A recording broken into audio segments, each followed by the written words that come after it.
Hey guys, tonight we begin with the bizarre slow-motion collapse into death of Henry VIII, the Tudor titan whose life was filled with wives, wars, and very questionable decisions involving axes. So before you get comfortable, take a moment to like the video and subscribe, but only if you genuinely enjoy what I do here. And let me know in the comments where you're tuning in from and what time it is for you. It's always fascinating to see who's joining us from around the world. Now, dim the lights, maybe turn on a fan for that soft background hum, and let's ease into tonight's journey together. At the height of his reign, Henry VIII was the golden boy of Renaissance England. Tall, broad-shouldered, athletic, and by all accounts an absolute heartthrob in tights. Fast forward to his final years, and you'd be forgiven for mistaking him for a heavily decorated armchair with anger issues. By the 1540s, Henry had entered what historians politely call his decline. He had ballooned to over 300 pounds, mostly in the midsection, and was suffering from a delightful cocktail of health problems that included chronic leg ulcers, gout, and the general side effects of eating like meat was about to be banned. His transformation from prince to pudding was so dramatic, it deserves its own Greek tragedy, with gravy. This wasn't just your standard royal overindulgence. Henry was in pain. A lot of it. Every joint ached. His ulcerated legs throbbed constantly and smelled like something you wouldn't serve even at a 14th century tavern. He couldn't climb stairs, ride a horse, or even walk unaided.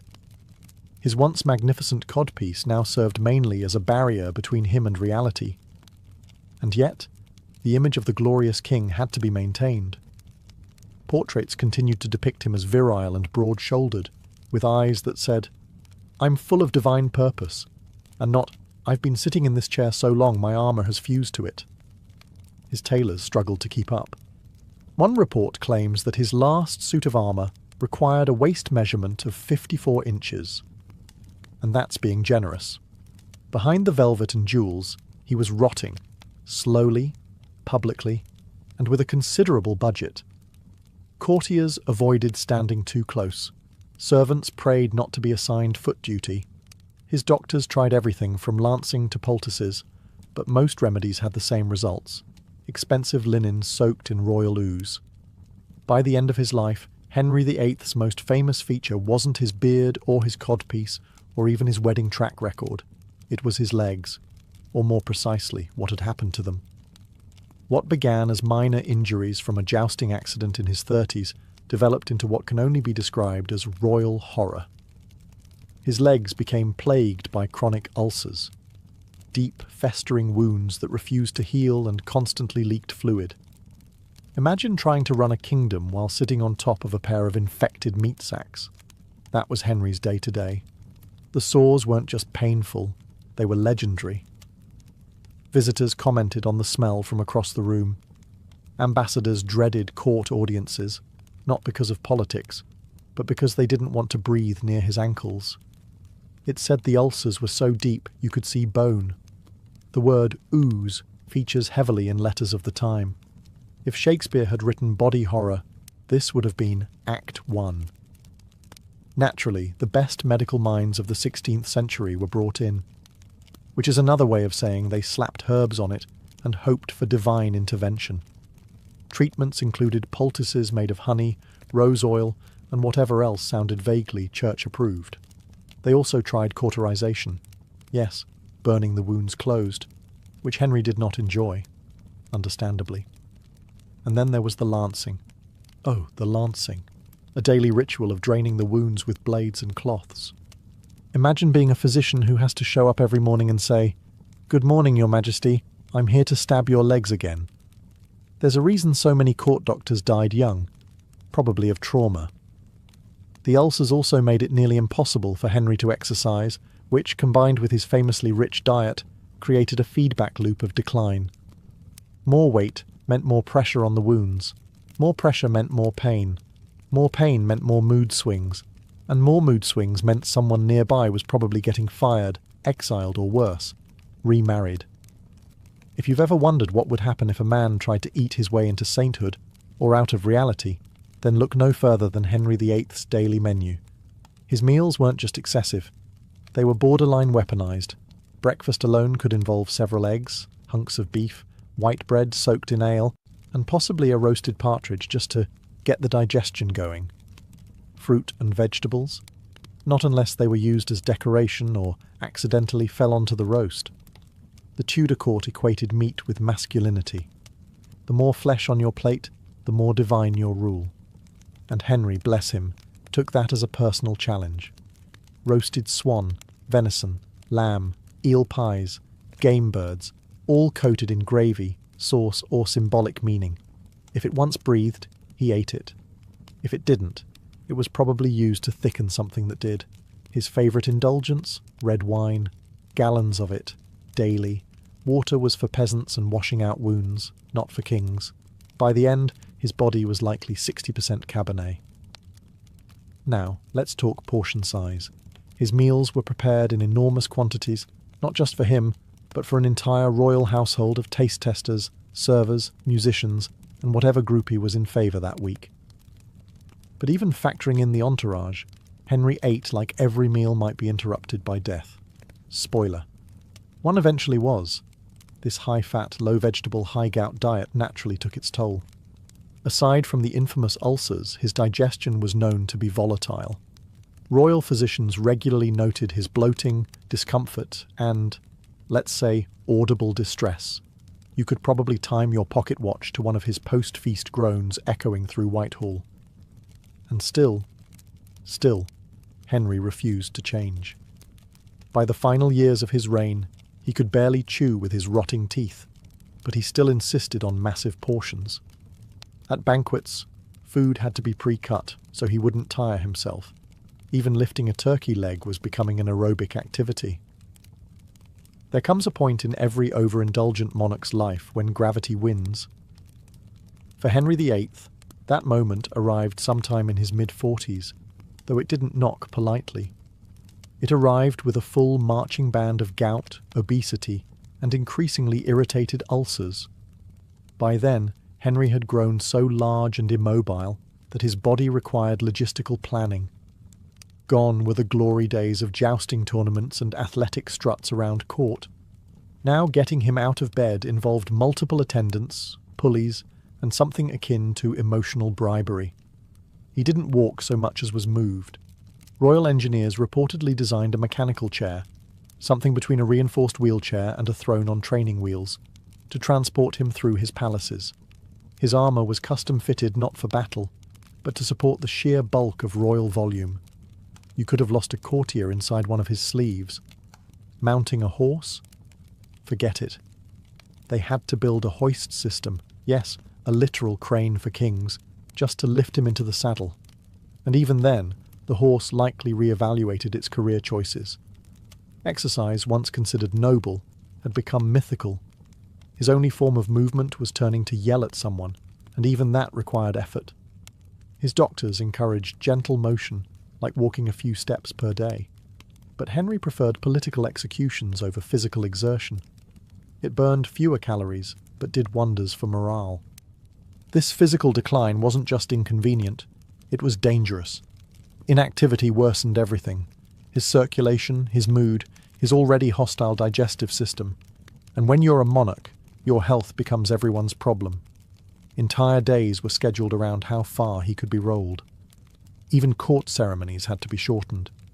State functions were planned to keep the king seated for as long as possible. If the throne room had hosted a treadmill, it would have been purely symbolic, or used to power a spit roast. Yet no one dared say it aloud, that the most powerful man in England was quite literally weighed down by his own choices. Of all the indignities that accompany royal decay, few are as memorable, or as difficult to politely ignore, as smell. And Henry VIII, in his final years, had an aroma that reportedly arrived before he did. Now, body odour wasn't exactly rare in Tudor England. This was a time when bathing was more theory than practice. Perfume was considered healthcare, and the most effective deodorant was standing downwind. But even by 16th century standards, Henry's scent was remarkable. The culprit? His infamous leg ulcers. These weren't just minor wounds. They were cavernous, festering, constantly draining infections wrapped in silk stockings and denial. The royal physicians did what they could: honey dressings, herbal compresses, repeated lancing. But there's only so much you can do when the king's lower limbs are threatening to declare independence. The result was a lingering, acrid stench that haunted palace corridors. Courtiers were known to subtly back away mid-conversation. Ambassadors reportedly endured meetings while holding perfumed cloths to their faces, the Renaissance equivalent of tactical air support. And then there was the matter of his general hygiene. With movement nearly impossible and pain constant, regular bathing fell off the schedule. Instead, Henry relied on powders, oils, and layers upon layers of rich fabrics designed to absorb shame. He essentially mummified himself in velvet and linen, hoping no one would notice what was rotting underneath. Spoiler, they noticed. Even his own clothing was sacrificed. It's said his garments had to be burned after use, not washed, a fitting metaphor for how much of his dignity was now considered disposable. Despite all this, no one dared speak of it in his presence. If you so much as wrinkled your nose in the wrong direction, you might find yourself reassigned to the Tower of London, or worse, tasked with changing his bandages. And yes, that was an actual job. Historians don't know their names, but we all owe them a moment of silence. It's hard enough being a monarch. It's harder still when you're in constant pain, oozing from multiple orifices, and slowly sinking into your own furniture. By the end of his reign, Henry VIII wasn't just physically immobile, he was emotionally volatile. One minute, he was weeping over his dead wife Jane Seymour's memory. The next, he was accusing someone of treason for blinking too loudly. His court lived in a constant state of psychological whiplash. Servants learned to interpret the tilt of his eyebrows the way sailors read clouds before a storm. He's frowning. That's either constipation or war. Of course, Henry hadn't always been like this. Earlier in life, he'd been charismatic, intelligent, even playful. But as the ulcers deepened, so did the mood swings. The Henry of old had been replaced by something more unpredictable, a king whose primary foreign policy tool was rage. Medical historians suspect that alongside his physical ailments, he may have suffered from untreated depression, chronic pain-induced irritability, and possibly head trauma from a 1536 jousting accident. But in 16th century England, the go-to treatment for a bad mood was prayer, leeches, or blaming the French. Unfortunately, being king meant no one could tell him to take a break. Instead, advisors smiled nervously and agreed with whatever he said. Some even praised his divinely inspired fury, which is a nice way of saying, "We'd like to keep our necks, please." The results were messy. Dozens of courtiers were exiled, imprisoned, or executed simply for falling out of favour during one of Henry's mood hurricanes. Even his longtime friend and chancellor, Thomas More, wasn't spared, proving that Henry's inner circle was shaped more like a revolving door. By January of the year 1547, everyone in the royal court could see the end coming, except notably Henry VIII. He was, in every way, falling apart. But you couldn't legally say so. Under Tudor law, predicting the king's death was treason, which made royal physicians the most anxious, overqualified actors in history. Henry was confined to bed. Not just bedridden, but bed-dwelling.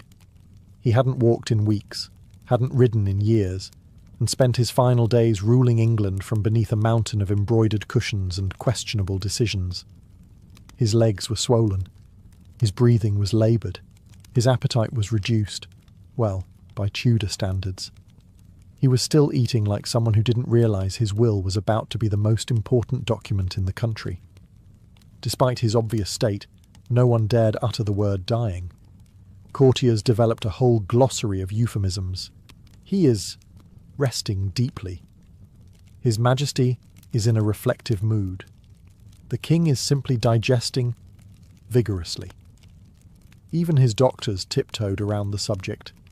One physician reportedly declared, "His Majesty shall recover, God willing." A safe statement, vague, non-committal, and with divine backup. Meanwhile, said Majesty was drifting in and out of consciousness, probably hallucinating about roast goose and Protestant diplomacy. But even in his decline, Henry VIII still had paperwork to finish. He signed documents. He amended his will. He appointed a regency council for his 9-year-old son, Edward, who would soon be handed the kingdom and a debt the size of France. These weren't the majestic final acts of a noble ruler. They were scribbled commands from a very sick man whose court pretended he was just having a moment. Everyone around him knew the truth. Servants, courtiers, even the rats in the palace floorboards probably sensed something shifting. But still, they waited. Because the King of England couldn't die until it was safe to say so. And at this stage, no one wanted to go first. As January dragged on, Henry VIII hovered somewhere between lucidity and royal delirium. His body was shutting down, but his mind still had policies to bark out, people to snub, and a country to pretend he wasn't dying in front of. The denial was thick, possibly thicker than his ankles. He gave no formal confession, no emotional farewell, no cinematic final words. Instead, he issued instructions, edits to the will, tweaks to the Regency Council, and the usual paranoid rearranging of power players, just in case any of them got funny ideas after his eventual, and definitely not impending death. Most notably, he finalised the succession plan. His sickly 9-year-old son, Edward, would take the throne, flanked by a hand-picked group of advisors. These men, it should be noted, had roughly the loyalty and backstabbing tendencies of a barrel full of Tudor eels. Henry also ordered that his tomb be completed, a grand structure he'd been planning for decades. Spoiler, it never got finished. For all his micromanaging and power hoarding, the thing that outlasted him was paperwork. As for religion, he managed to keep things impressively ambiguous. England was still Protestantish, but not too Protestant. Just Protestant enough to upset Rome without committing to anything doctrinal. It was the ecclesiastical equivalent of muttering something under your breath and walking away quickly. Even in his final days, Henry refused to acknowledge just how close the end was. When priests asked if he'd like to make peace with God, he dodged them like a man avoiding jury duty. One account suggests he eventually whispered, "All is lost." But even then, the court wasn't sure if he meant his soul, the kingdom, or just a misplaced turkey leg. Meanwhile, the palace operated under a strict "don't say he's dying" policy. If anyone was caught using phrases like "last rites" or "funeral preparations," they were swiftly removed, not for disrespect, but for ruining the illusion that England's most powerful monarch wasn't dissolving in his own bed. In the grand tradition of royal drama, you'd expect Henry VIII to deliver a stirring deathbed confession, a Shakespearean monologue about sins, regrets, and the 6 wives he either married, murdered, or misplaced. Instead, we got silence. Or worse, administrative clarity. There were priests at his bedside, yes, but they were mostly ornamental. Henry, who had rebranded the entire Church of England just so he could annul a marriage and flirt with theology on his own terms, was suddenly very quiet about his spiritual affairs. No dramatic plea for forgiveness. No humble repentance. No, sorry about that whole beheading your mother chat with his daughter Mary. Perhaps he thought he had nothing to confess. After all, this was a man who believed God had personally endorsed his every decision, even the messier ones. From his point of view, he hadn't failed morally. He had just been chronically misunderstood by papists and wives with annoying survival instincts. According to one report, Archbishop Thomas Cranmer arrived in time to ask if the king still trusted in Christ. Henry VIII, barely conscious, supposedly squeezed his hand, a gesture open to interpretation. Was it affirmation? Was it muscle spasm? Was he simply annoyed the Archbishop hadn't brought wine? That squeeze would be the closest thing he ever gave to a final confession. For a man obsessed with control, it's telling that his final hours were filled not with reflection, but with paperwork, delegation, and vague gestures at spiritual matters. While other kings died repenting, Henry died reallocating. And while he had once described himself as the supreme head on earth of the Church of England, he now faced death with no more ceremony than a nod and a hand twitch. Divine authority apparently did not include an exit interview. But maybe that was the most Henry way to go. No apologies, no weeping monks, just the slow, steady decline of a man who always preferred the sound of his own laws to the echo of his conscience. And so passed Henry VIII, with no dramatic final words, no poetic closure, and absolutely no indication that he thought anything had gone wrong. When Henry VIII finally stopped breathing on January 28, 1547, the room didn't erupt into mourning or solemn proclamations. It sort of paused, then stood around awkwardly, then quietly panicked. Because here's the thing. It was illegal to declare the king dead without very specific authorization. Under Tudor law, to suggest the monarch had died, even if he was visibly deceased, was technically treason, which meant everyone in the room suddenly became deeply interested in pretending Henry VIII was simply resting, possibly very deeply and permanently. Doctors, courtiers and clergymen all stared at each other, waiting for someone to blink first. No one did. There was no press release, no moment of national mourning, no trumpets. Just the heavy silence of men thinking, well, now what? Eventually, they agreed to say nothing for several days. Not out of respect, but strategy. The succession still needed to be managed, the council assembled, and most importantly, the 9-year-old heir, Edward, informed that he now technically owned everything in England, including some very angry neighbours. In the meantime, Henry VIII's body remained in Whitehall Palace, still king in title, but now more biologically aspirational. Ministers quietly arranged his affairs while pretending he was still unavailable, which wasn't a lie, just a spectacular understatement. And while no one spoke the word dead, palace staff began making preparations with all the subtlety of a Shakespearean farce. Mourning clothes were quietly ordered. Seals were altered. Some opportunists probably started dusting off family trees to prove they were technically 12th cousins to the boy king and thus deserved land. Even foreign ambassadors weren't told right away. Diplomats from France and the Holy Roman Empire were still negotiating with courtiers who smiled through clenched teeth, hoping no one noticed the faint scent of royal decomposition wafting through the velvet drapes. The entire nation was being led by a man who, as far as the law was concerned, was still alive. Just unusually quiet, not currently moving, and about to need a very large coffin. Once Henry VIII was officially, if not immediately, dead, the royal handlers faced a new and urgent dilemma. What to do with the body? And unfortunately for everyone involved, the body had opinions of its own, mostly involving decomposition. Let's be blunt. The man was enormous. He weighed somewhere north of 300 pounds, and not a trim, symmetrical 300, more of a melting noble pudding shape. His body was riddled with infections, ulcers, and years of aggressive Tudor eating. So naturally, it began breaking down faster than expected. Much faster. In the chilly halls of Whitehall Palace, servants and embalmers scrambled to preserve the king. But this wasn't the golden age of refrigeration. Embalming methods were rudimentary, consisting of stuffing the corpse with spices and wrapping it in layers of cloth like a royal lasagna.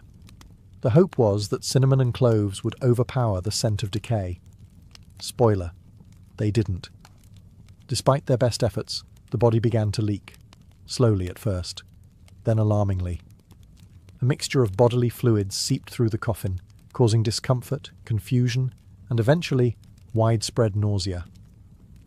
It got so bad that during the funeral procession to Windsor, the coffin reportedly emitted a dark stain and smell so potent that it startled the horses, and, in one now infamous account, attracted stray dogs. Yes, dogs. Licking the drippings from the former head of the Church of England, which is probably not how he imagined his legacy being honoured. To make matters worse, the coffin had been sealed hastily. Royal urgency overrode craftsmanship. It swelled from internal gases and, allegedly, cracked. The Tudor version of Tupperware, it was not.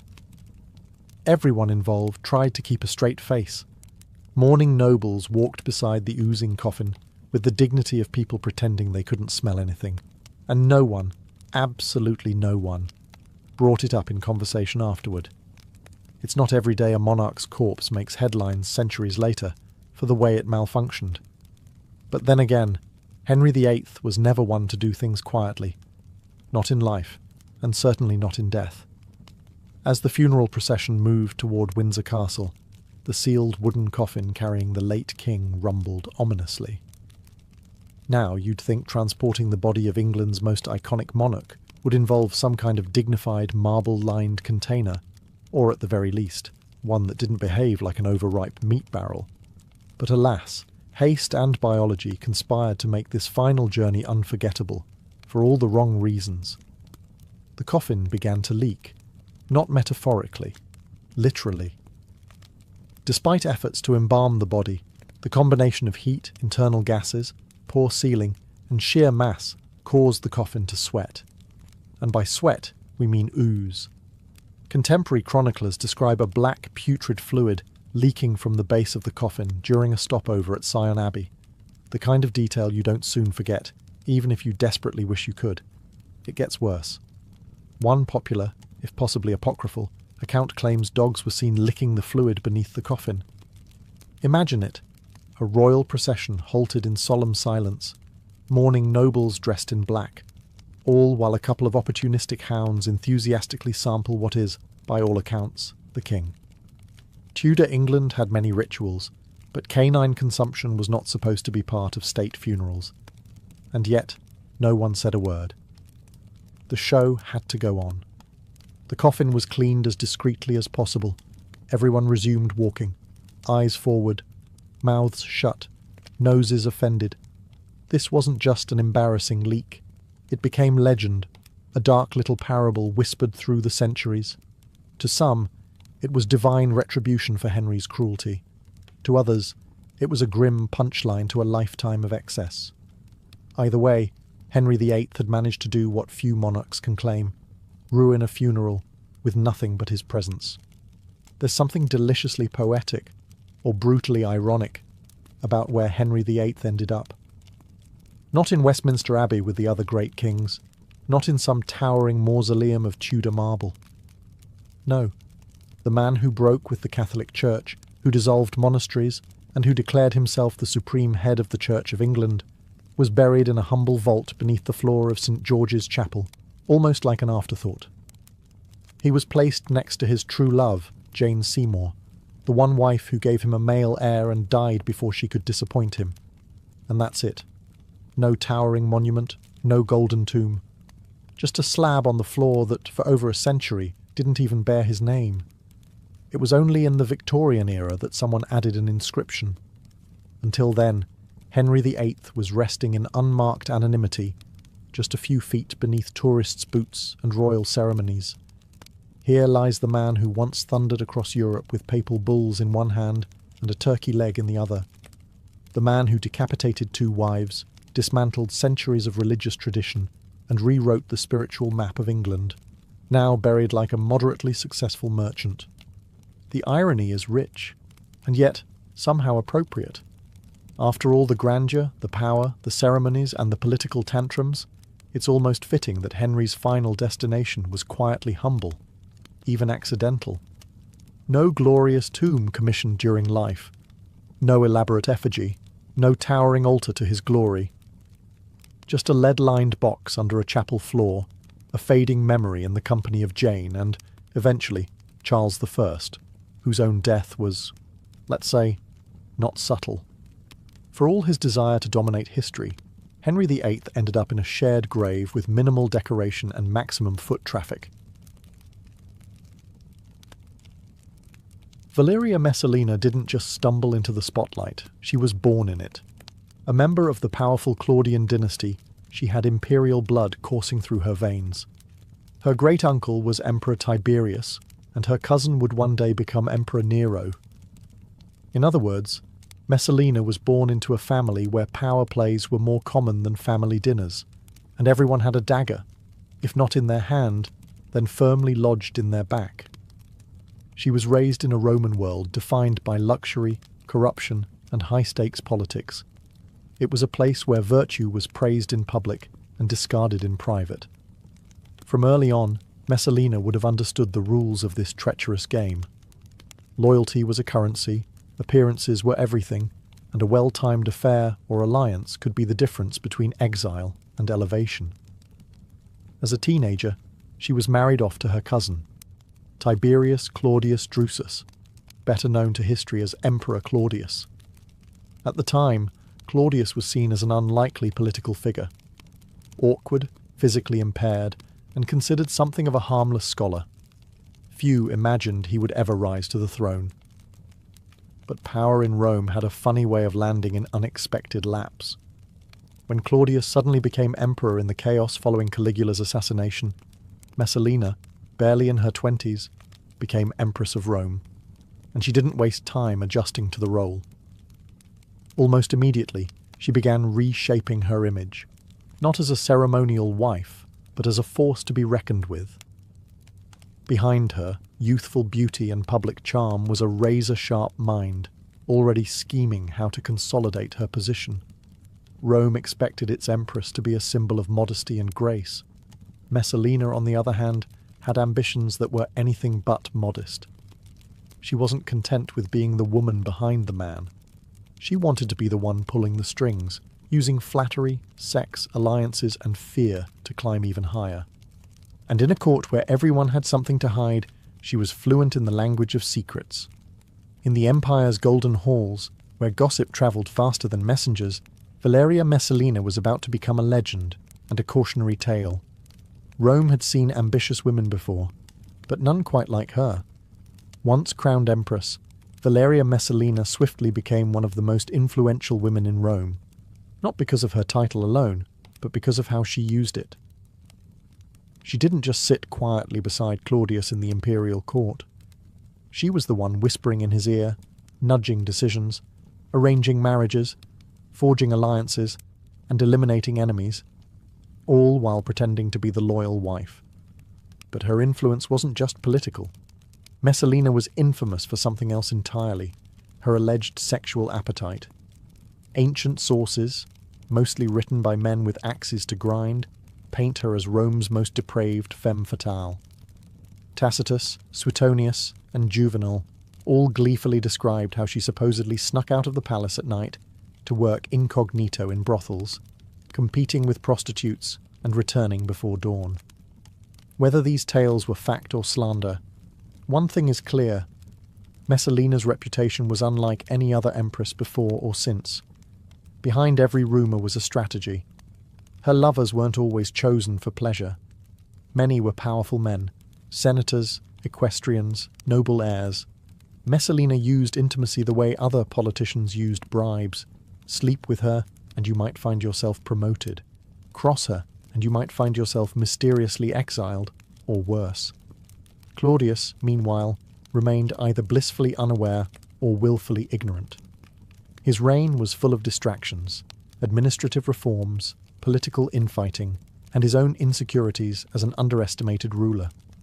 Some historians suggest that Messalina manipulated Claudius by playing the role of the innocent wife, concerned, devoted, protective. Others think he simply didn't want to know. After all, the truth would have shattered the illusion of control he had over his court and his marriage. But Rome knew. The whispers in the forums, the jokes in the bathhouses, the snide comments from rival nobles. Messalina's escapades were legendary. And while her name became synonymous with excess and lust, she still held an iron grip on power. That contradiction, scandalous yet untouchable, made her even more dangerous. She blurred the line between seduction and politics, turning her body into a weapon and her bedroom into a war room. Rome's elite either feared her or fell for her, sometimes both. Still, as with all unchecked power, the walls would not hold forever, and the higher Messalina climbed, the more unstable the empire beneath her feet became. Messalina's reign as empress wasn't just defined by scandal, it was also a masterclass in manipulation. She understood the game of Roman politics intimately and played it with terrifying efficiency. Her targets weren't always her lovers. More often they were threats, rivals, critics, or anyone who dared to challenge her position as the imperial queenmaker. And she was ruthless. One of her favourite tactics was the false accusation. With Claudius often distracted or passive, Messalina could orchestrate the downfall of anyone by simply whispering a well-placed lie. She accused powerful senators of conspiracy, wives of adultery, and noblewomen of insolence. Many ended up exiled, executed, or forced to take their own lives. Their crime? Being inconvenient. She didn't operate alone. Messalina had allies, corrupt freedmen, informants, and sycophantic magistrates who owed their positions to her favour. These cronies helped carry out her purges, blackmailed the vulnerable, and ensured that her enemies were destroyed before they could react. Claudius, ever the detached ruler, often signed their death warrants without realising he was removing loyal men who might have warned him of the storm building at his doorstep. Her most notorious manipulation, though, was deeply personal. When Claudius married Messalina, he was in his 50s and she was in her early 20s. That age gap created a power dynamic ripe for exploitation. She weaponized her youth, charm, and beauty to maintain a facade of domestic loyalty. Claudius, known for being affectionate with her in public, believed he had a devoted wife, but in private, Messalina used that trust like a dagger behind his back. She also secured her position by bearing Claudius a son, Britannicus. That made her not just empress, but mother to the imperial heir. It was a powerful shield, one that discouraged even the boldest of Claudius's advisors from speaking ill of her. Who would dare insult the mother of Rome's future? But the web she wove was tightening. The number of enemies she made was growing. Even her allies, fat on imperial spoils, started whispering about her recklessness. A court built on blackmail and fear can only last so long before it turns on itself. Messalina didn't notice, or refused to notice, that her empire of secrets was beginning to rot from within. And the people she had crushed on her way up? They were waiting, quietly, patiently. In the cutthroat theatre of Roman power, no queen sits unchallenged for long. Messalina's enemies were numerous, but one of the most dangerous threats to her position wasn't a scheming senator or a bitter noblewoman, it was a freedwoman named Narcissus. And he wasn't alone. Narcissus, a former slave turned trusted secretary to Claudius, wielded immense influence behind the scenes. He managed imperial correspondence, controlled access to the emperor, and most importantly, had Claudius's ear in ways few others did. For years, Narcissus tolerated Messalina's antics, perhaps even profited from them. But eventually, even he began to see the danger she posed, not just to the emperor's reputation, but to the very stability of the empire. Tensions reached new heights when Messalina's ambition began to grow teeth. No longer content with manipulating from behind the curtain, she started plotting something far more audacious, replacing Claudius entirely. Some sources claim that Messalina began an affair with the handsome senator Gaius Silius, not just another lover, but a calculated partner in a quiet coup. Silius was wealthy, influential, and dangerously popular. And Messalina didn't just want him in her bed, she wanted him on the throne.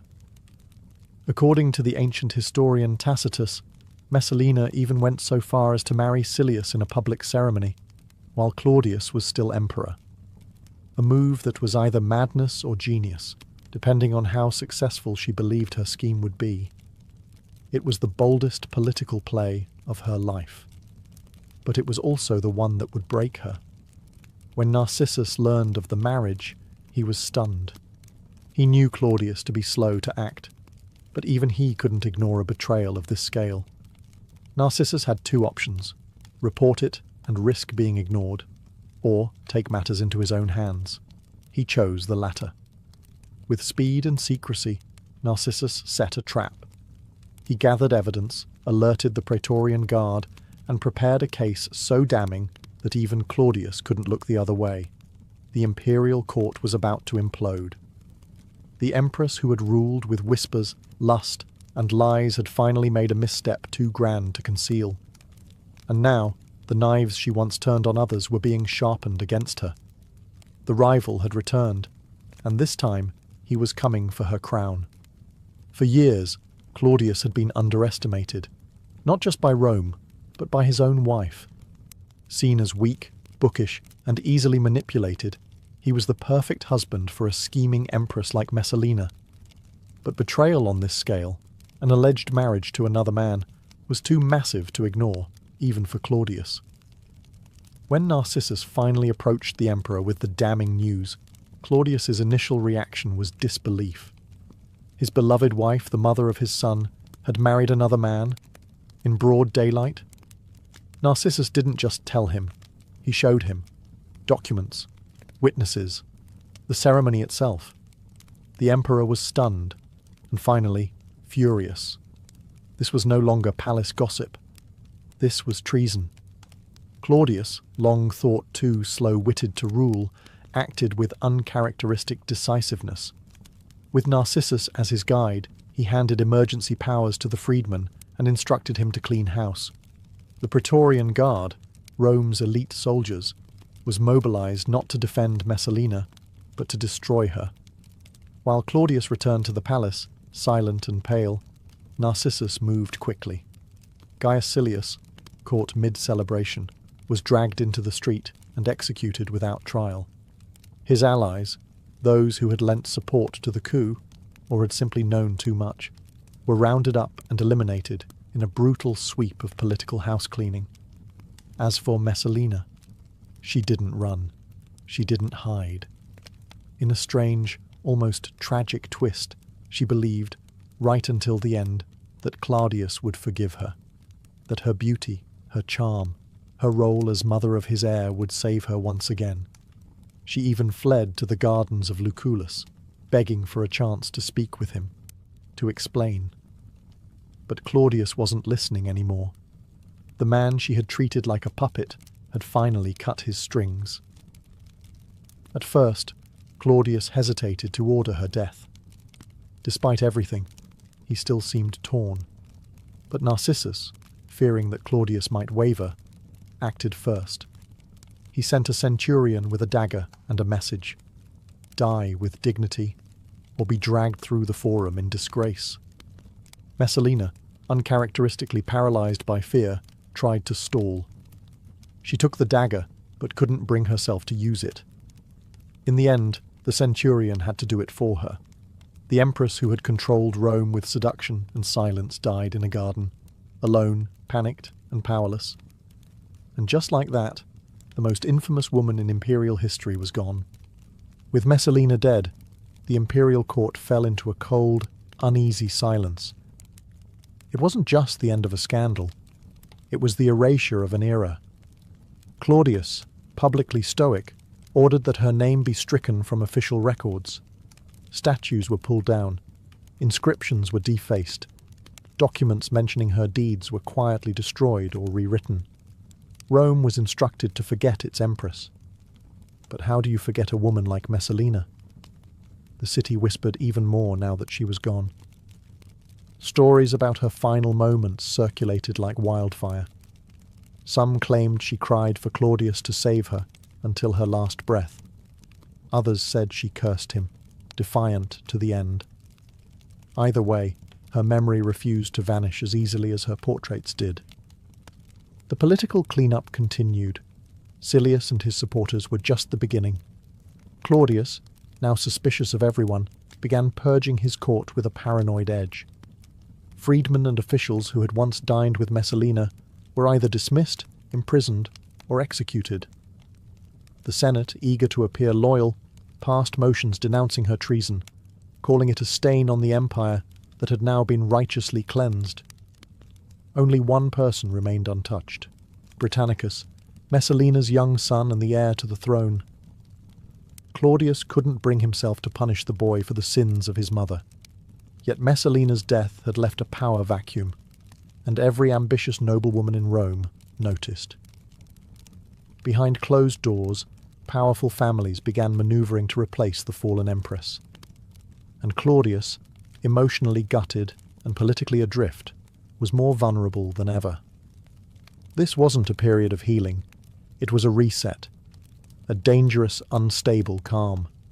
Claudius's trust in those around him had shattered, and he became increasingly reliant on his freedmen, especially Narcissus, who now wielded influence so great he practically ruled by proxy.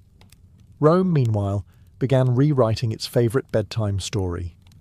Messalina wasn't just remembered as an adulterous empress, she became a cautionary tale, a byword for female lust and treachery.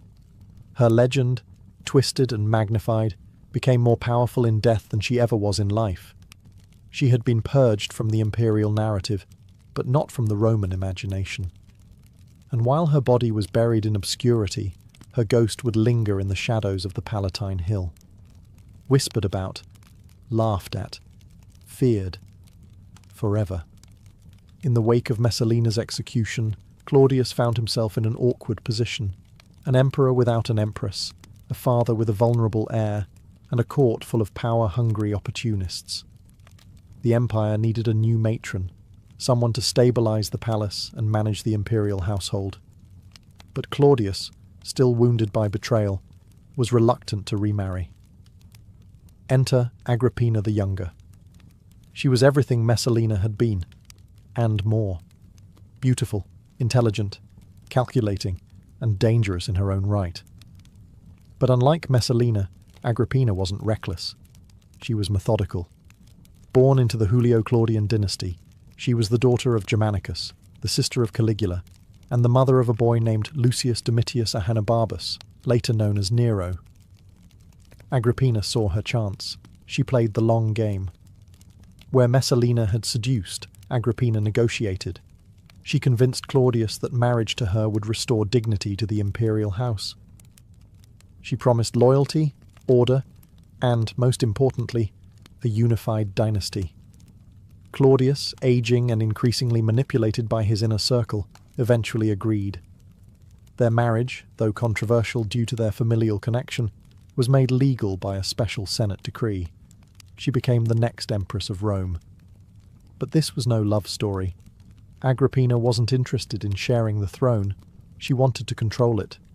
And she quickly began purging any remaining allies of Messalina, ensuring that the old empress's name stayed buried, along with her son Britannicus's claim to the throne. She installed her own people in key roles, isolated Claudius from his previous advisors, and began grooming her son Nero as the future emperor.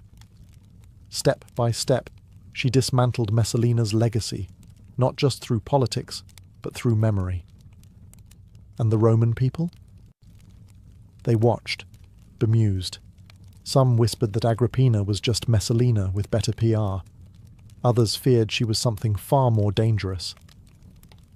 While Messalina had ruled with passion and impulse, Agrippina ruled with calculation and precision.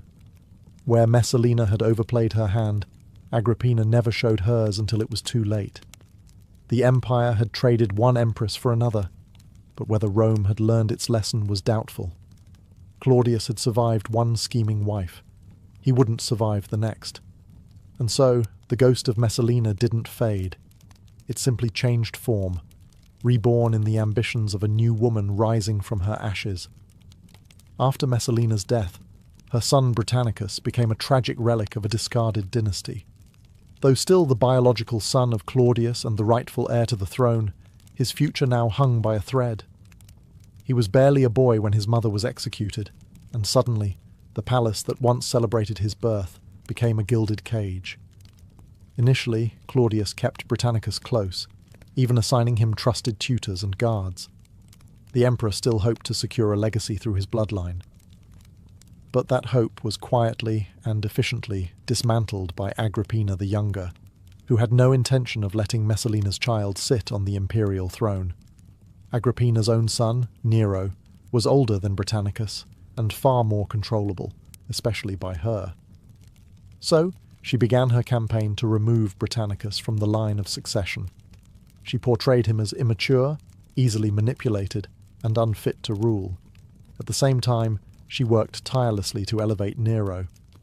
She had him adopted by Claudius, granted the name Nero Claudius Caesar Drusus Germanicus, and given titles that signalled his path to power. By the time Britannicus reached adolescence, he was no longer Rome's golden boy.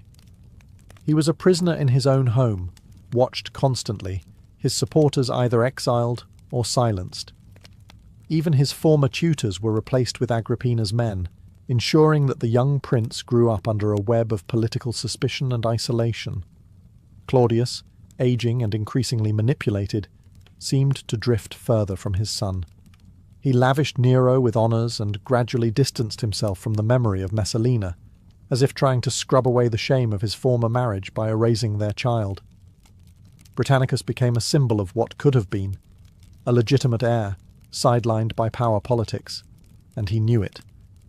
Ancient sources say he grew bitter, fearful, and watchful. He may have remembered his mother's fall, and perhaps even feared the same fate. When Claudius mysteriously died, likely poisoned, possibly by Agrippina, Nero was declared emperor without opposition. Britannicus, now a teenager, was reduced to a threat. A year later, during a banquet, the boy suddenly collapsed and died. The official cause? Epilepsy. The real cause? Poison, administered on Nero's orders, according to most ancient sources. Messalina's legacy died with her son, and the imperial line she tried so desperately to secure was extinguished, not by battle, but by dinner plate. Valeria Messalina may have died in disgrace, but her story refused to stay buried. In fact, the more the empire tried to forget her, the more immortal she became. Over the centuries, she transformed from a flesh-and-blood empress into a myth, Rome's ultimate symbol of feminine vice, lust, and betrayal. But was that reputation earned or constructed?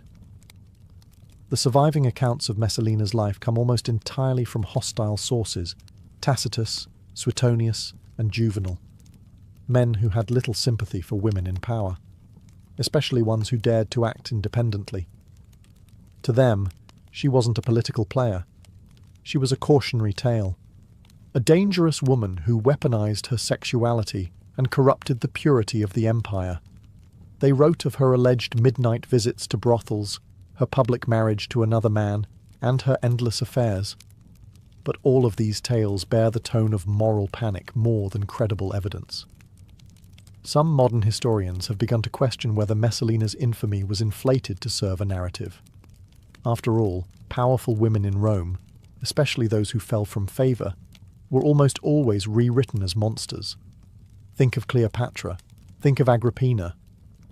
In a society ruled by patriarchs, an ambitious woman was either a paragon of virtue or a seductress in disguise.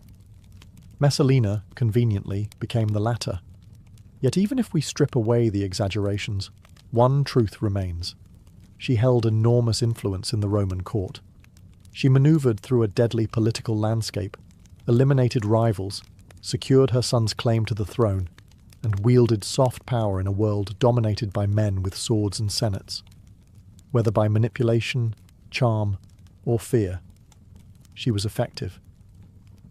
Her downfall didn't just mark the end of her own story.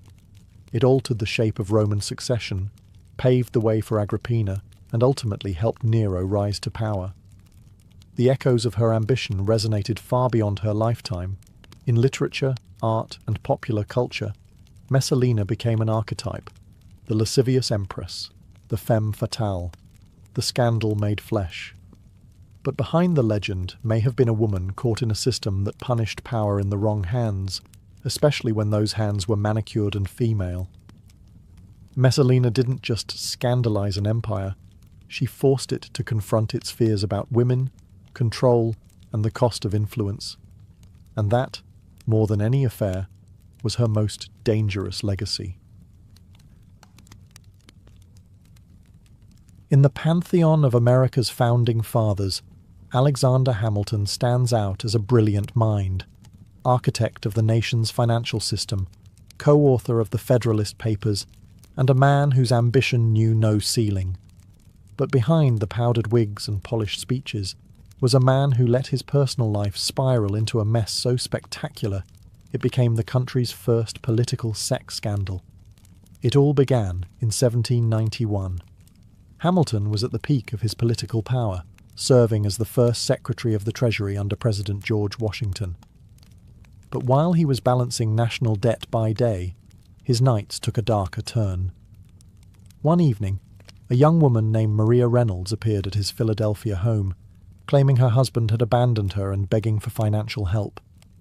Hamilton agreed to assist, and soon after began a year-long affair with her. The affair wasn't just personal, it became political. Maria's husband, James Reynolds, discovered the relationship and saw an opportunity. Instead of confronting Hamilton with rage, he chose extortion. For over a year, Hamilton paid Reynolds hush money to keep the affair under wraps. But secrets in politics are like cracks in a dam. Eventually, they burst.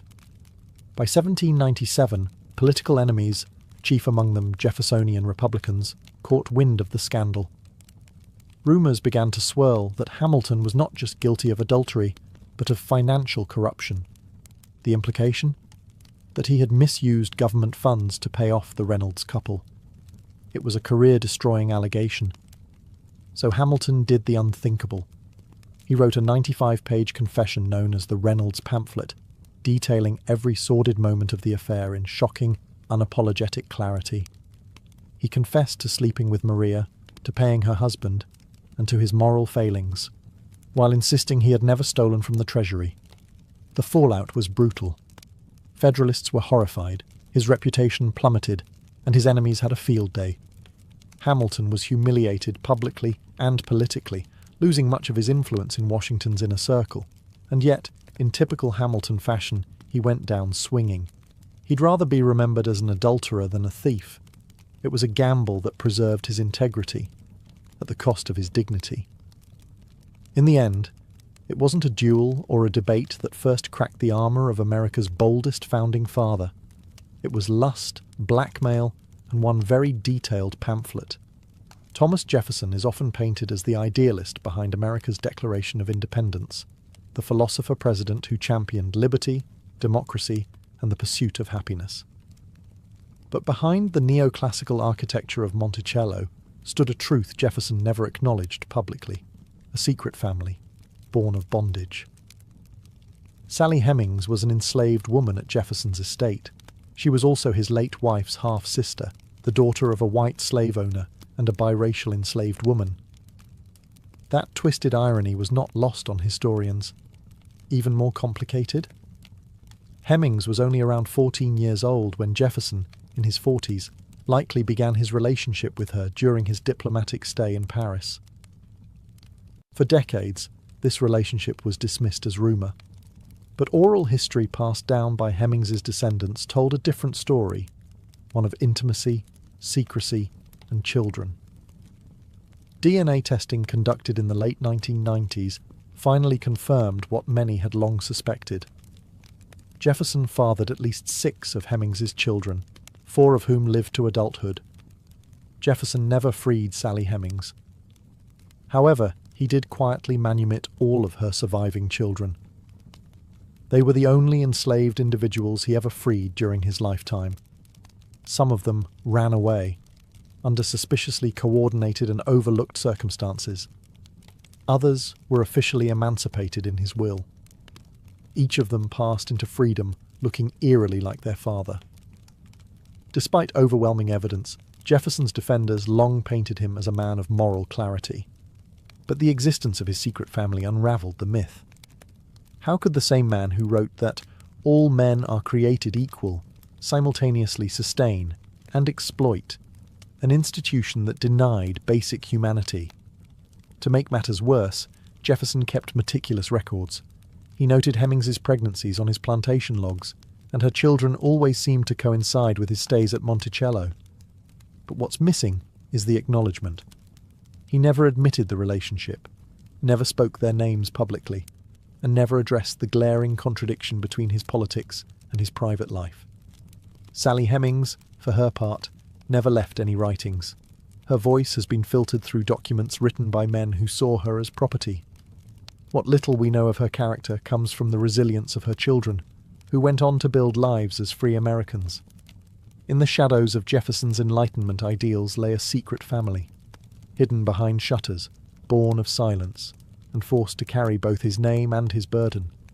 Benjamin Franklin was a printer, inventor, diplomat, and philosopher, a man of unmatched curiosity and wit.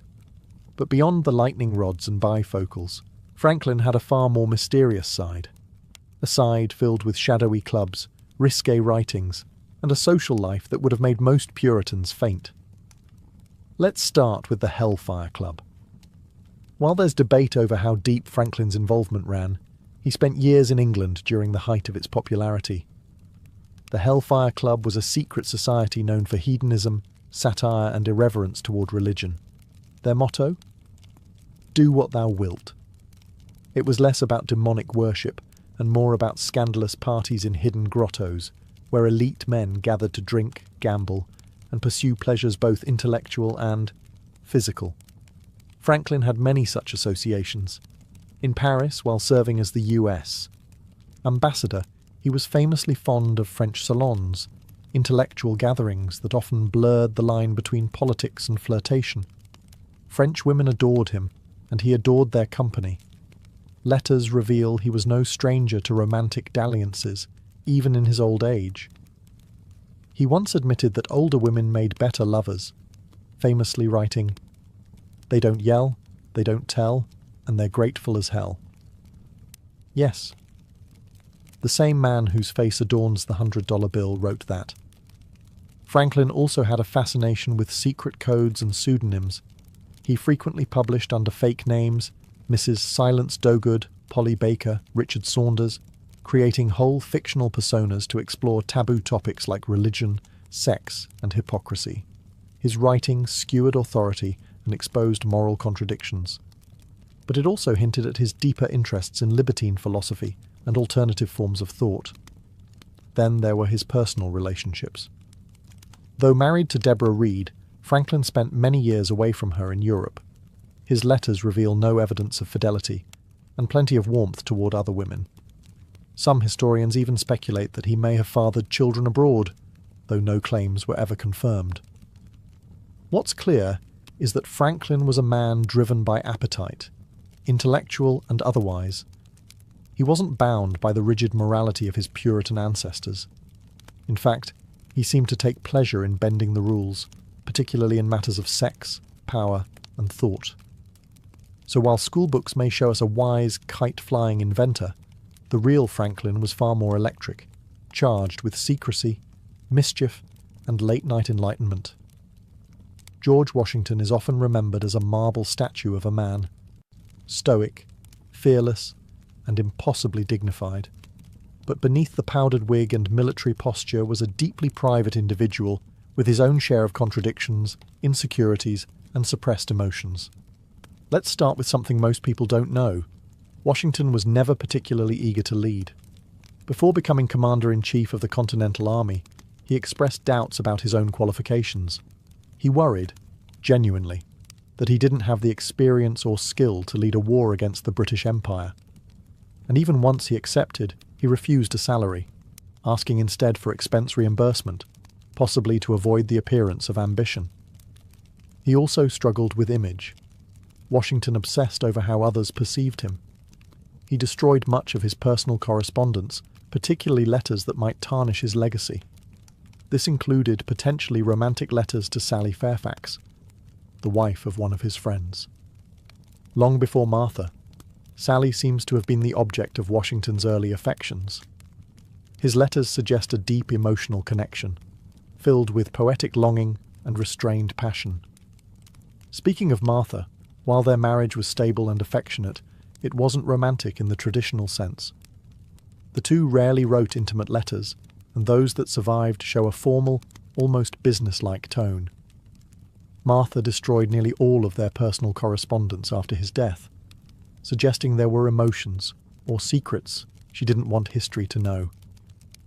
Then there was the matter of Washington's temper. While he was known for his cool demeanour, his private aides recorded moments of intense rage, especially when things went poorly in battle.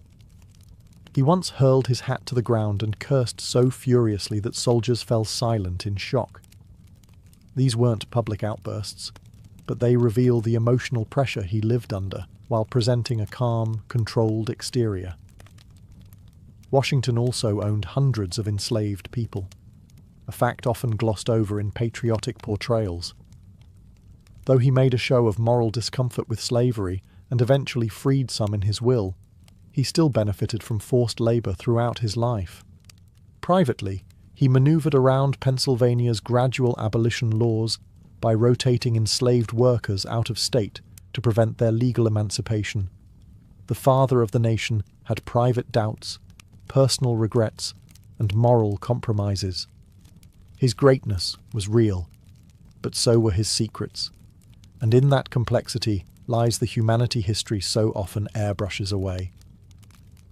Of all the founding fathers, John Adams may have had the sharpest tongue and the tenderest heart.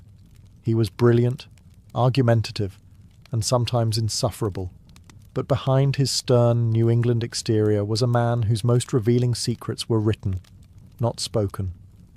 And no one received more of those secrets than his wife, Abigail. Their correspondence is one of the most intimate windows into early American political life, and into a marriage that was unusually modern for its time.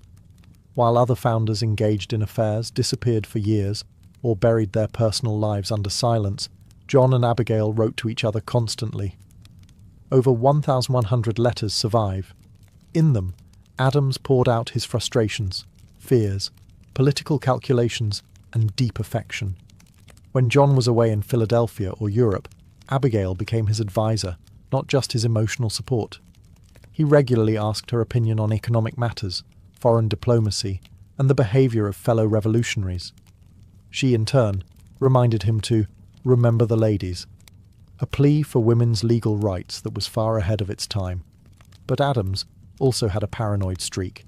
He was deeply insecure about his place in history. He resented how much attention Washington and Franklin received and feared he'd be forgotten or overshadowed.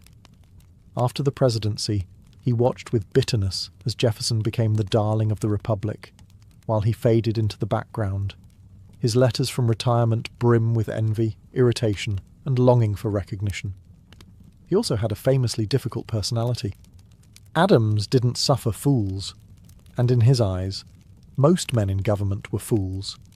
He feuded with Hamilton, mistrusted Jefferson, and was alienated from nearly every major political faction at some point. His single term as president was marked by controversy, including the Alien and Sedition Acts, which clamped down on press freedom and civil dissent. Yet for all his flaws, Adams never lost his moral compass. He was the only founding father who refused to own slaves on principle, even when it made him politically unpopular and economically disadvantaged. That quiet, uncompromising integrity never made headlines, but it defined him. John Adams wasn't polished, he wasn't worshipped, but he was brutally honest, in print, in policy, and in passion. And in those midnight letters to Abigail, he left behind a legacy far more human than heroic. James Madison, the father of the Constitution, is often remembered as the quiet genius of the American Revolution. But behind his modest stature and soft voice was a man battling not only political chaos, but his own failing body and deep insecurities. Standing barely over 5 feet tall and weighing less than 100 pounds, Madison was physically frail for most of his life. He suffered from chronic illnesses, possibly epilepsy, which he kept hidden as best he could. Friends and political allies often noted his ghostly pallor and the sudden spells in which he would disappear from public life to recover. He lived with the fear that he could drop dead from overwork or stress. In fact, Madison was so certain of an early death that he never bothered to write a memoir. He didn't expect to live long enough to matter. But matter he did. Madison was the brain behind the Constitution and one of the primary authors of the Federalist Papers. Yet he rarely took credit. He preferred to work behind the scenes, letting louder personalities, like Hamilton and Jefferson, take the spotlight. He was the quiet manipulator in the back room, crafting entire systems of government while others shouted on the floor. His marriage to Dolly Madison also reveals much about his private life. Dolly was everything James was not: flamboyant, sociable, magnetic.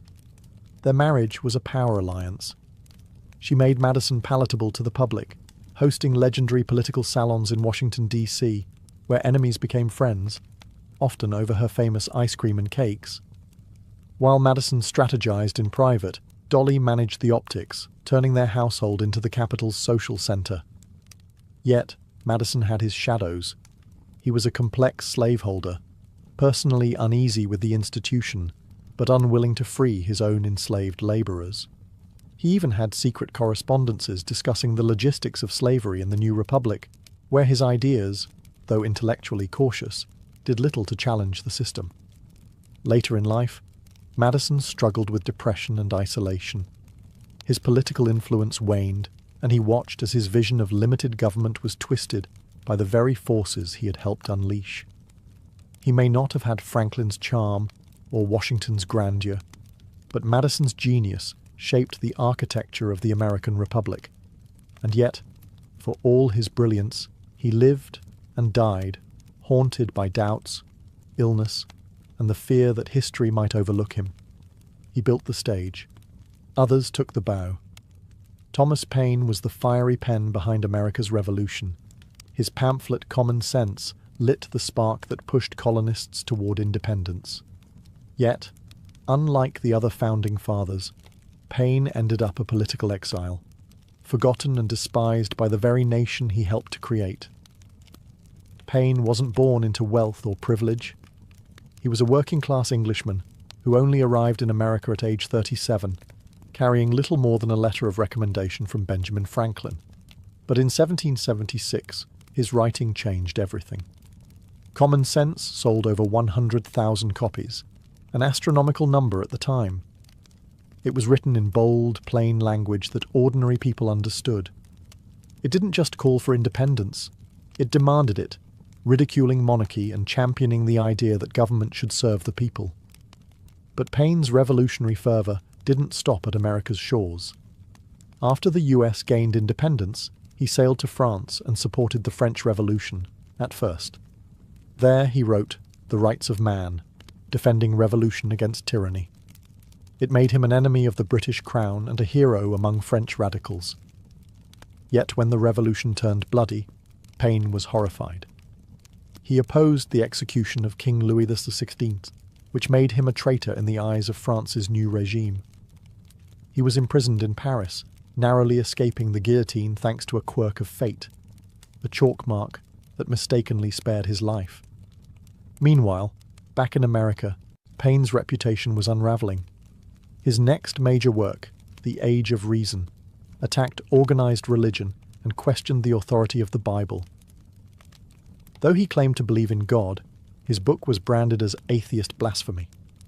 Former friends turned on him. Washington ignored his letters. The Federalists condemned him as dangerous. By the time he returned to the US in 1802, Paine was a pariah. The same man who once ignited a revolution was now mocked in newspapers, denied the right to vote in some states, and shunned by polite society. He died in 1809, poor and alone, buried on a small farm in New York. Only 6 people attended his funeral. Paine's ideas had helped birth a nation, but his unrelenting honesty, refusal to compromise, and attacks on religion cost him everything else. He lit the fuse, but was burned by the flame. While most of the Founding Fathers are remembered for stern portraits and dusty speeches, Gouverneur Morris lived more like a rakish character from a scandalous 18th century novel. He's the man who actually wrote the final draft of the US Constitution, including the iconic preamble, "We the People." But his private life, anything but textbook. Morris was charismatic, flamboyant, and unapologetically indulgent. He walked with a cane after losing his leg in a mysterious carriage accident, though some whispered it had more to do with jumping from a jealous husband's window than any noble injury. Either way, Morris didn't let it slow him down. In fact, the wooden leg became something of a trademark. just one more thing that made him stand out in the staid world of powdered wigs and rigid protocol. While serving as a diplomat in France during the Revolution, Maurice was notorious for his womanizing. He carried on affairs with French aristocrats, while chaos engulfed the streets of Paris. One lover was caught in the same revolutionary purge that took Queen Marie Antoinette. Another supposedly helped him escape a mob attack. But Maurice wasn't just a libertine, he was an iconoclast. He openly criticized slavery, calling it a nefarious institution, while many of his contemporaries stayed silent or profited from it. He even refused to sign the Constitution unless it protected the federal government's power over slavery, a demand that eventually got watered down. Back home, Maurice didn't tone things down. He never married until late in life, instead enjoying a long string of mistresses and scandalous romances that made his colleagues uncomfortable. At age 57, he shocked high society by marrying his housekeeper, Anne Carey Randolph, herself the centre of a major scandal involving an alleged abortion and accusations of infanticide. The press had a field day, but Maurice didn't care. He was used to being the odd man out. Even his death was unusual. According to legend, Maurice attempted to treat a urinary blockage by inserting a whalebone into his urethra, a move that led to fatal internal damage. Whether the story is true or not, it fits the pattern. Maurice lived and died on his own terms, often to the astonishment of those around him.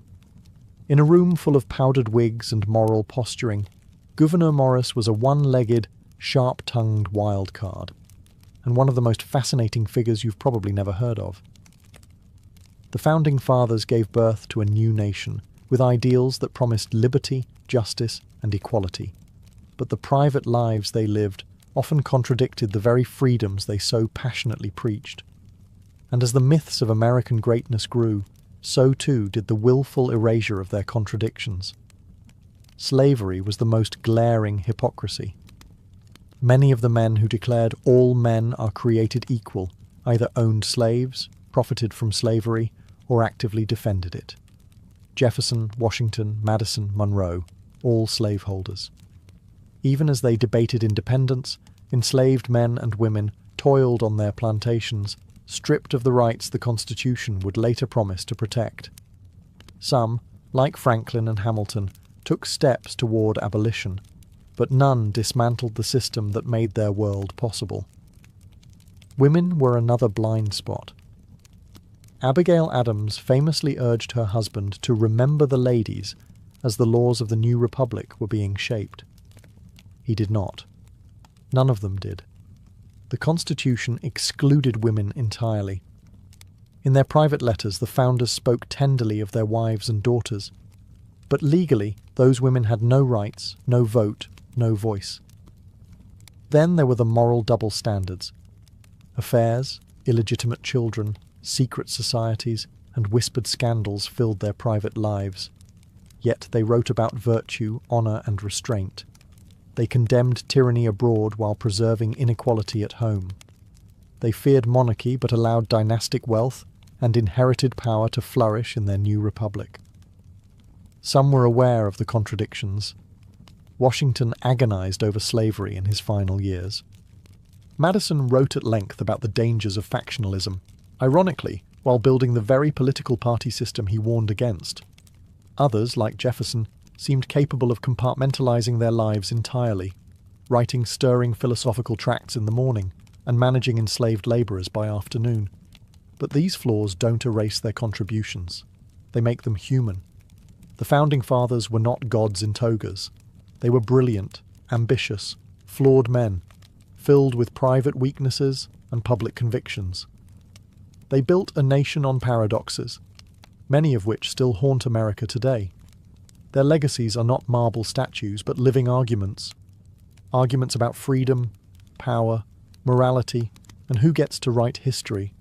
And in their secret lives, tangled in scandal, contradiction, and compromise, we find not just the origins of a country, but the blueprint of its enduring struggles. Napoleon Bonaparte may have ruled empires and orchestrated historic battles, but when it came to love, he was almost embarrassingly vulnerable. Behind the hardened exterior of a military genius was a man completely disarmed by passion, especially when it came to Joséphine de Beauharnais, his first wife and most haunting obsession. Their relationship began as a whirlwind. Joséphine, a charming widow 6 years his senior, captivated the young general completely. After a brief courtship, they married in 1796.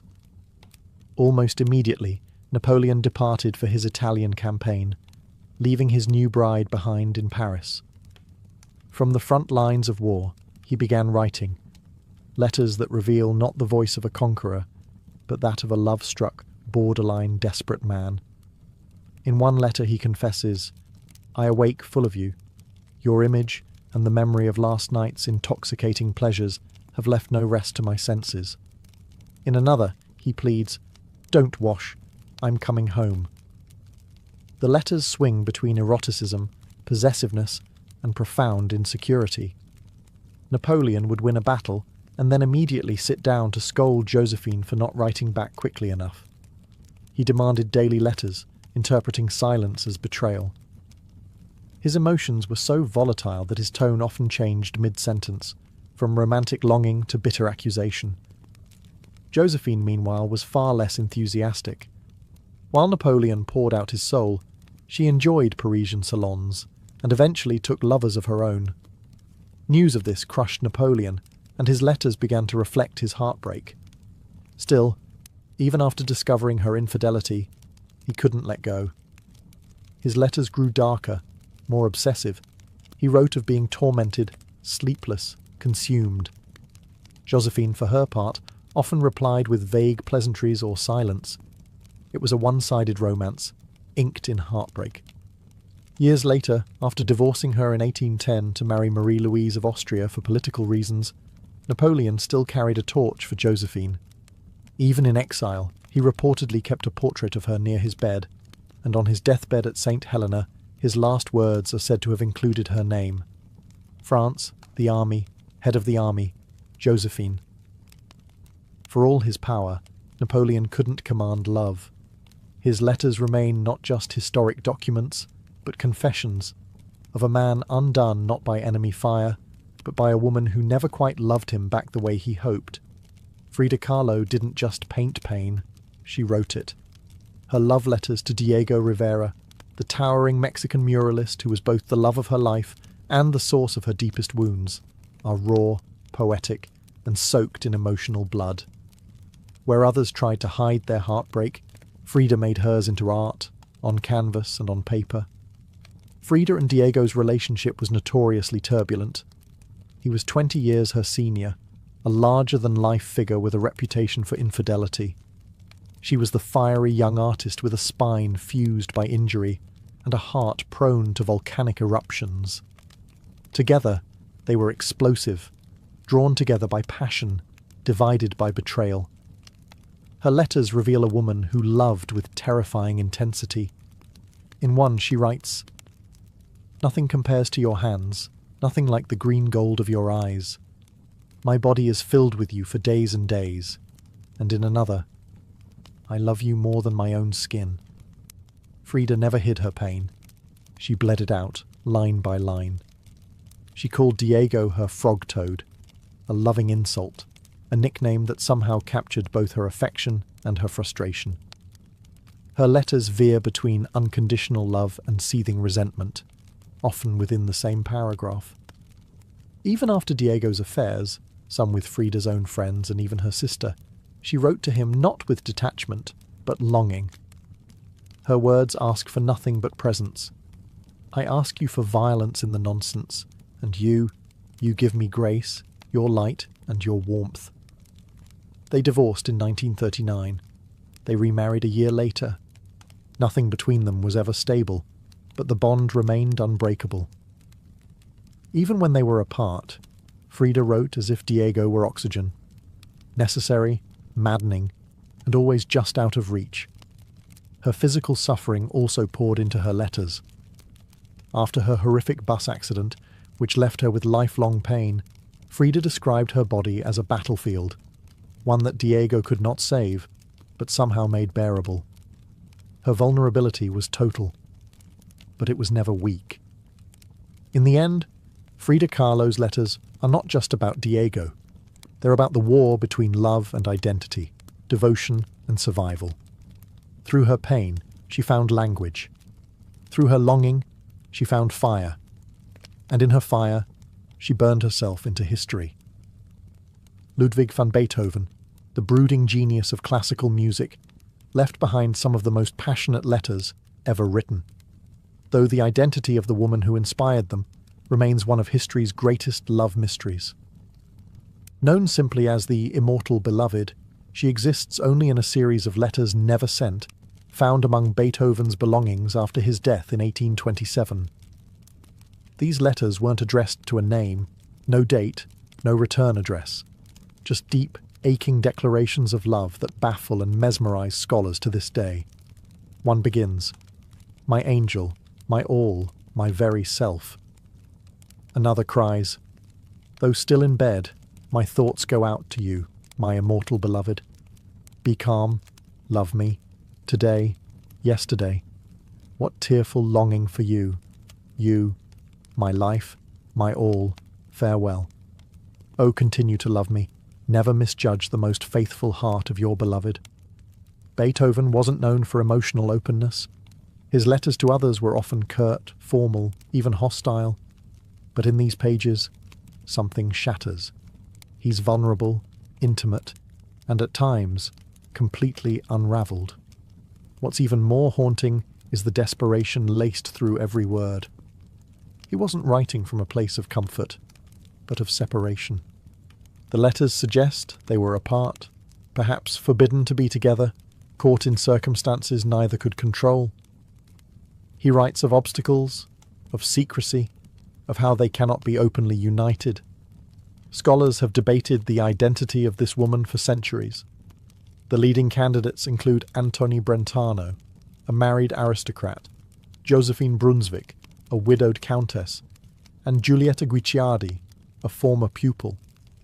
Each had deep connections with Beethoven at different times in his life, but none have been confirmed beyond doubt. The puzzle remains incomplete. What is certain is that Beethoven loved deeply, perhaps once, perhaps many times, but this immortal beloved held a singular place in his heart. She was his muse, his torment, his unreachable salvation. And then, silence. The letters were never mailed. Perhaps he never dared. Perhaps he never could. Perhaps she was already gone. For a man who composed symphonies that echoed through the ages, it was his unsent letters, full of human longing and wordless grief, that exposed the quietest notes of his soul. His immortal beloved remains unknown, but through his ink we hear her name in every tragic chord. Oscar Wilde, the celebrated wit of the Victorian era, known for his sharp quips and decadent prose, also penned one of the most devastating love letters in literary history. It wasn't sweet, it wasn't flirty. It was a 50,000-word epistolary howl from a man whose love had destroyed him. Its name? De Profundis, Latin for from the depths.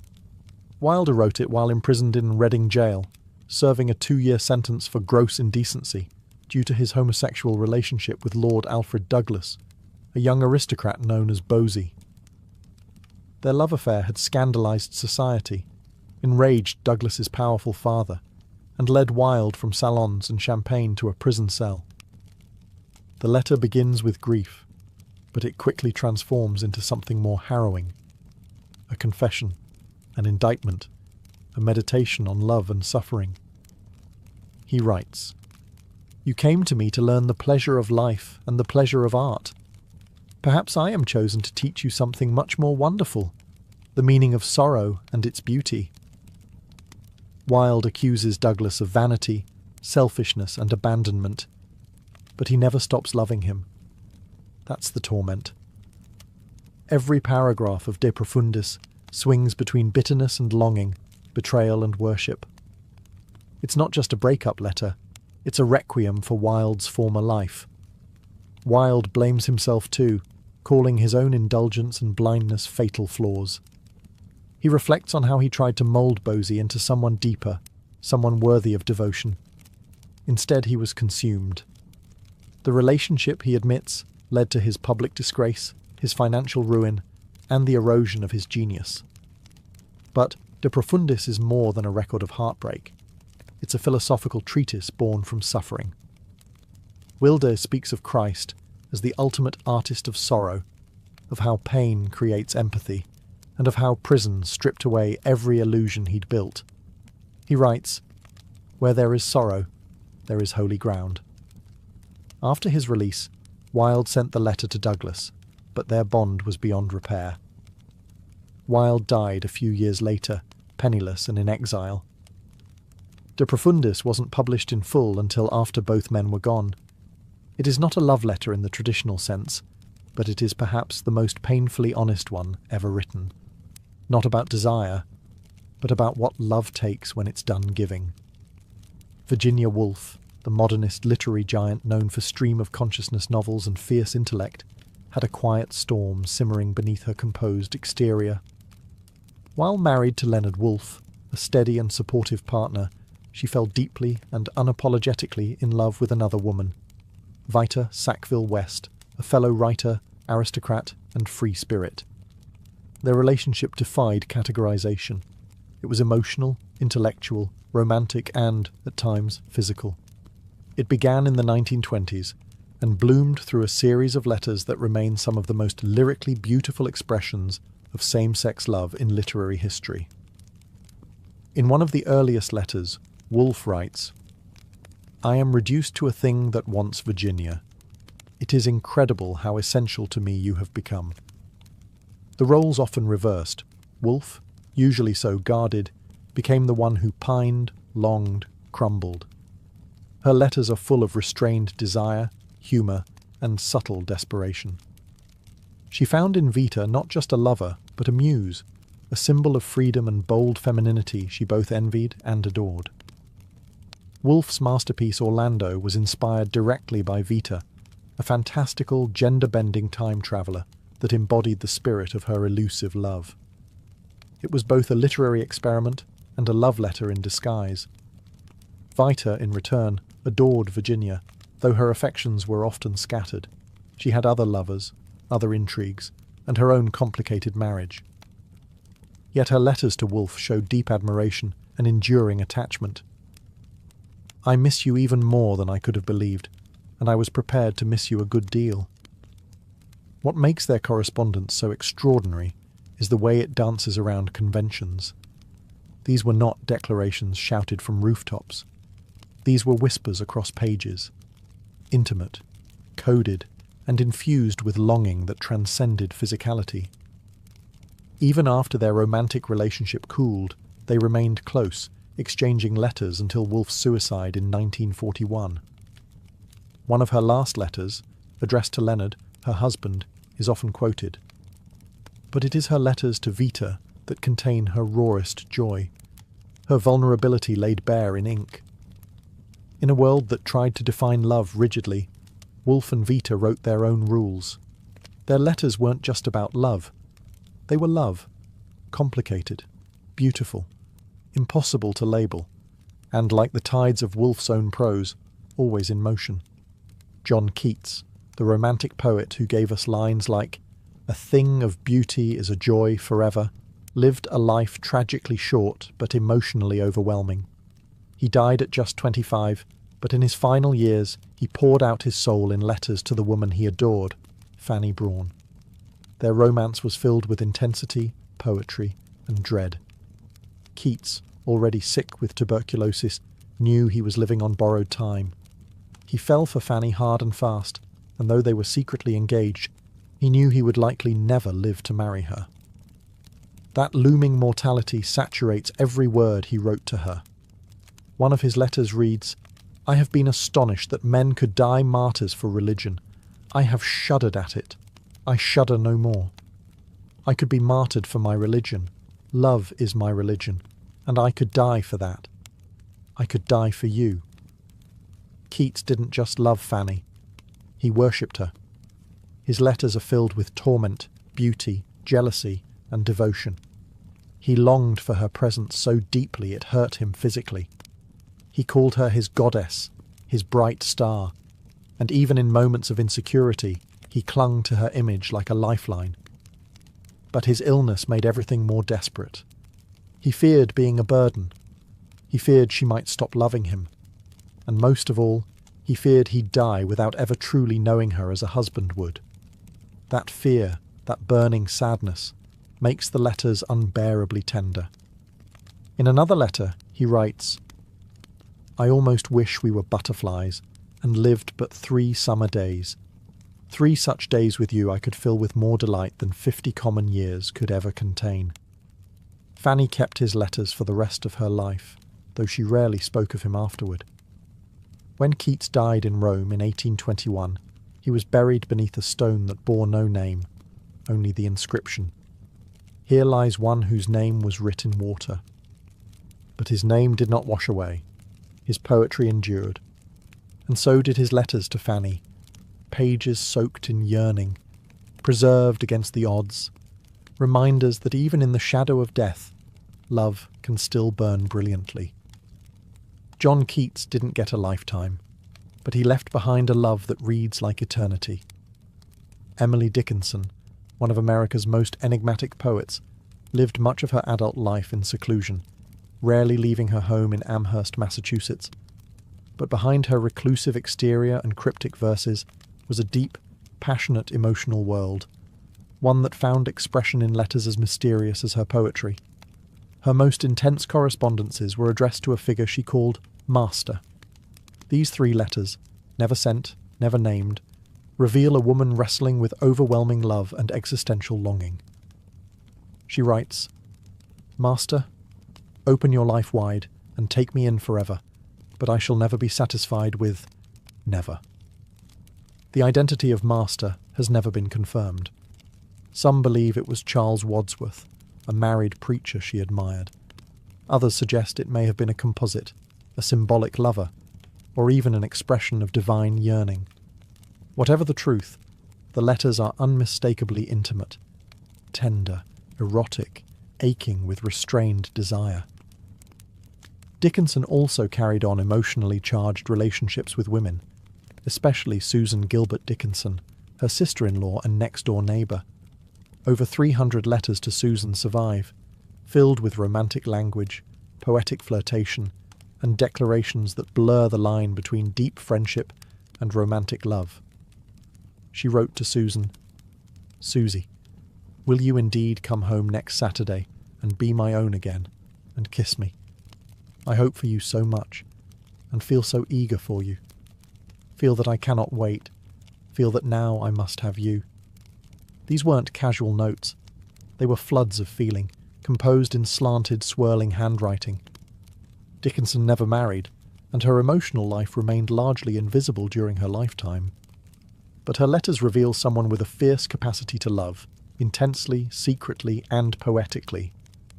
It's no coincidence that many of her greatest poems mirror the tone of her letters, the aching, the obsession, the sacred terror of intimacy. Her words move like riddles, wrapping love in layers of metaphor and punctuation dashes. Emily Dickinson lived behind closed doors, but she loved in wide, sweeping sentences. Her letters, fragmented, half-lost, often coded, invite readers into a hidden realm of affection too powerful to be publicly declared. In a world that feared women's emotions, Dickinson buried hers in verse and in ink, trusting perhaps that someday someone would find them and understand. Winston Churchill is often remembered for his unshakable wartime leadership, rousing speeches, and eternal scowl. But behind the bulldog bravado was a man deeply devoted to his wife, Clementine Hozier, a relationship preserved in a remarkable series of love letters that spanned more than 5 decades. From the moment they met in 1904, Winston was smitten. Their courtship was brief, just 4 months, and the letters began almost immediately. Even as bombs fell and empires crumbled, Churchill took time to write to Clementine. His tone, usually fierce and forceful in public, turned soft and playful in private. In one letter he wrote, "My darling Clemmy, I hope you will forgive me for writing you such a short letter. But really, I am so busy running the British Empire, I have scarcely time to keep my head on. His humour never left him, even under the pressure of World War. During their long marriage, Churchill was often away, on military campaigns, in Parliament, or commanding the nation. But his letters were constant, and his affection never seemed to wane. He called her his cat, and signed letters as Pug, a nod to their nicknames for one another. They wrote not just as husband and wife, but as lifelong friends, confidants, and emotional anchors. But they weren't always in harmony. One of Clementine's most famous letters, written in 1940 during the height of the war, gently warned Winston that he was becoming short-tempered with his staff. She wrote not to scold him, but to help him remain the leader Britain needed. His response? Grateful and open. He listened. Their letters balance flirtation and strategy, tenderness and tension. Churchill once told Clementine that meeting her had conquered and captured him more completely than any battlefield. Even near the end of his life, he continued to write her loving notes, often brief, always heartfelt. In a world of war rooms and command centres, Churchill found his truest peace in the quiet of a letter to his wife. No pomp, no politics, just devotion. His legacy may be forged in speeches and victories, but the love letters to Clementine remind us that even history's hardest men often live their softest truths in private. Few love stories in literary history are as dazzling, or as destructive, as that of Zelda Sayre and F. Scott Fitzgerald. They were the golden couple of the jazz age, sparkling through the roaring 20s with martinis in hand, madness on the horizon, and a pile of love letters trailing behind them like confetti from a broken parade. Their romance began in 1918, when Scott was a young army officer, and Zelda was a wild southern belle with a rebellious streak. He courted her with letters full of ambition, wit, and desperation. "I love you the first moment I saw you, and I'll love you until my last breath." She kept him dangling at first, unsure if his literary dreams would amount to anything. But when his first novel, This Side of Paradise, became a hit in 1920, she agreed to marry him. They were rich, young, famous, and completely unprepared. Their letters reflect a manic love. In one, Zelda wrote, "Scott, my darling, I've just washed my hair and I can't do a thing with it, but I love you madly." Her notes are playful, poetic, flirtatious, and often laced with her own growing instability. Scott's replies were both adoring and possessive. He admired her beauty and spirit, but feared her independence. When Zelda tried to write, dance, or express herself artistically, he often dismissed her, insisting there could only be one writer in the family. That tension bled into their letters, affection tangled with control. As the years passed, their glittering lifestyle spiraled into alcoholism, financial ruin, and mutual resentment. Zelda suffered a series of mental breakdowns and spent long stretches in sanitariums. Yet even then, their letters retained a strange, aching tenderness. From an asylum, Zelda once wrote, "I've tried so many ways of writing to you. I've tried to tell you how much I believe in you. But words aren't right. They just aren't." Scott died in 1940, thinking himself a failure. Zelda perished in a fire at her hospital 8 years later. But their letters, those wild, burning fragments, survive. They show two people who loved like firecrackers, explosive, beautiful, and ultimately doomed. A love too big for the world they lived in, preserved forever in ink and ash.